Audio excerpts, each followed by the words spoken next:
ಮಾವ, ನಿಮ್ಗೊಂದು ವಿಷಯ ಹೇಳಬೇಕಿತ್ತು, ಆದರೆ ಭಯ ಪಡ್ಕೊಂಬೇಡಿ. ಅದೇನು ಹೇಳಬೇಕು ಅಂತ ಇದೆಯೋ ಹೇಳಿಬಿಟ್ಟು ವಿಷಯನ ಹೇಳೋದಾಗ್ಬಿಟ್ಟು ಬಿಟ್ಟು ಜಾಸ್ತಿ ನನ್ನ ಟೈಮ್ ವೇಸ್ಟ್ ಮಾಡಬೇಡ. ಅದು ಮಾವ, ನಿಮಗೆ ಚಿಕ್ಕ ಆಕ್ಸಿಡೆಂಟ್ ಆಗಿದೆ.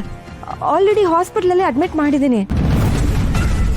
ಫೋನಲ್ಲೇ ಹೇಳಿದ್ರೆ ಟೆನ್ಷನ್ ಮಾಡ್ಕೊಳ್ತೀರಾ ಅಂತ ಅದಕ್ಕೆ ನಾನೇ ನೇರವಾಗಿ ಬಂದು ಹೇಳ್ತಾ ಇದ್ದೀನಿ. ಆದರೆ ಡೋಂಟ್ ವರಿ, ಕರೆಕ್ಟ್ ಟೈಮ್ಗೆ ಟ್ರೀಟ್ಮೆಂಟ್ ಸಿಕ್ಕಿದೆ. ವರಿ ಮಾಡ್ಕೊಳ್ಳೋಂಥದ್ದು ಏನೂ ಇಲ್ಲ ಮಾವ. ಪುಣ್ಯಕ್ಕೆ ಸತ್ತಿಲ್ವಲ್ಲ, ಹೂ ಒಳ್ಳೇದಾಯ್ತು ಬಿಡು.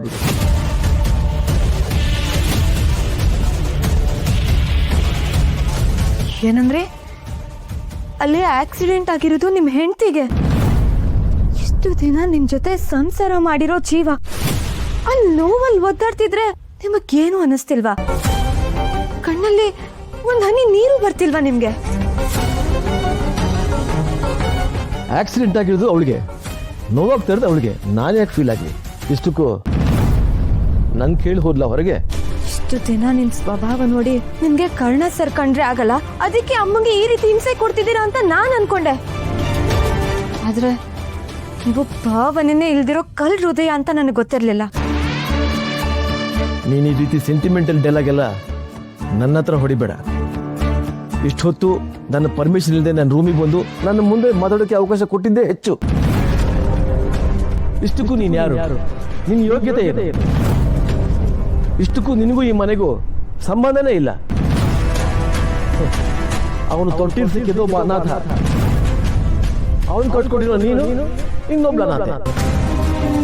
ಈ ಮನೆ ಸೊಸೆ ಅನ್ನೋ ಅಧಿಕಾರ ಇಟ್ಕೊಂಡು ನನ್ನ ಹತ್ರ ಈ ರೀತಿ ಎಲ್ಲ ಮಾತಾಡೋದಕ್ಕೆ ಬರಬೇಡ.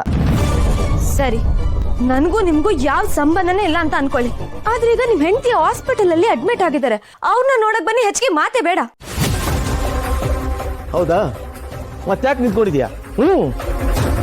ಅಷ್ಟಕ್ಕೂ ನಾನು ಈಗ ಅರ್ಜೆಂಟಾಗಿ ನಿನ್ನ ಜೊತೆ ಬಂದು ಅಲ್ಲೇನು ಮಾಡಬೇಕಾಗಿದೆ?